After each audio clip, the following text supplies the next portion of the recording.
Welcome to the BF Anderson Technical Update, November the 10th, post-election.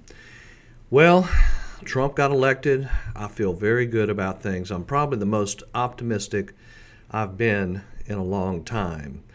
The market has rallied on the news. The volatility has been tremendous. I mean, the futures were down up to 800 points going into the morning, and then the market turned.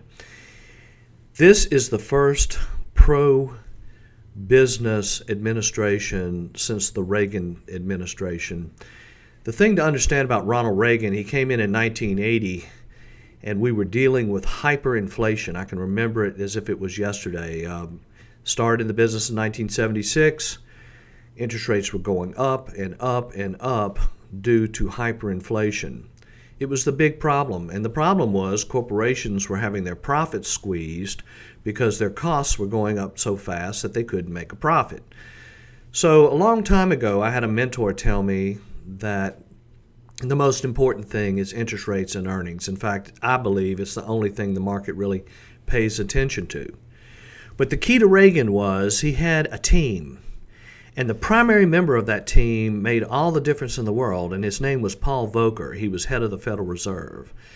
And Volcker pulled the rabbit out of the hat and got inflation under control, and the market took off. The thing about the stock market in 1980 was it went up for years. It did extremely well all during the first 4 years of the Reagan administration. So with what we're dealing with right now, there's no fire, there's no rush.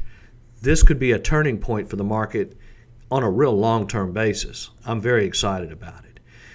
So as I went through everything that I look at every single day, there were some things that really jumped out at me. First of all, this is a graph of the S&P 400 mid-cap stocks. That index yesterday jumped 1.8%. Now, what we have to understand, the big problem has been here for the last 4 or 5 years has been that we came out of the recession in 2008, but we were growing so slow. It was deflation. It wasn't inflation. It was deflation worldwide. So when you're growing at 1.5%, corporations can't ramp up their revenues enough to give any type of confidence in earnings. So if you don't have, a solid GDP growth rate, you're not going to get the earnings that the market needs, because the market's worried at a 1.5% growth rate that we're going to fall back into recession again.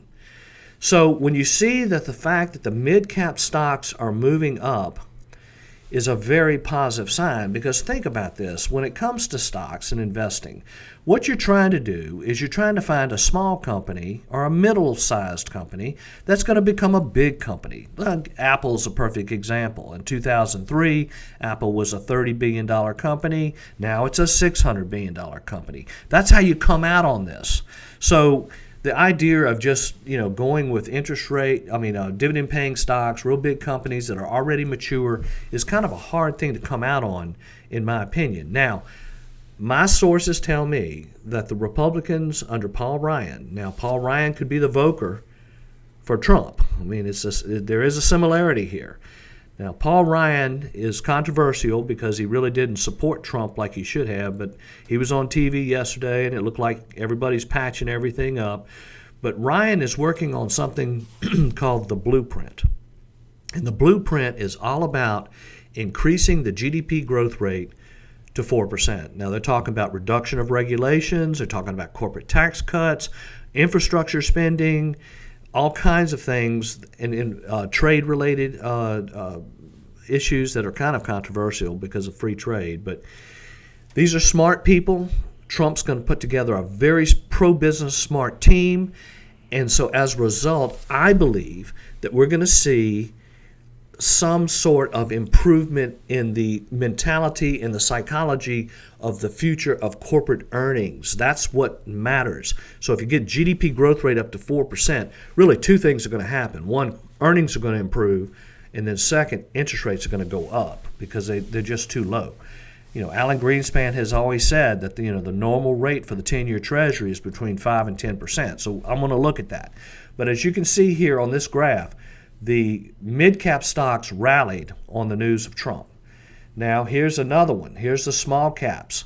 The small caps jumped 3% yesterday. So this is all earnings. This is not interest rates. This is earnings.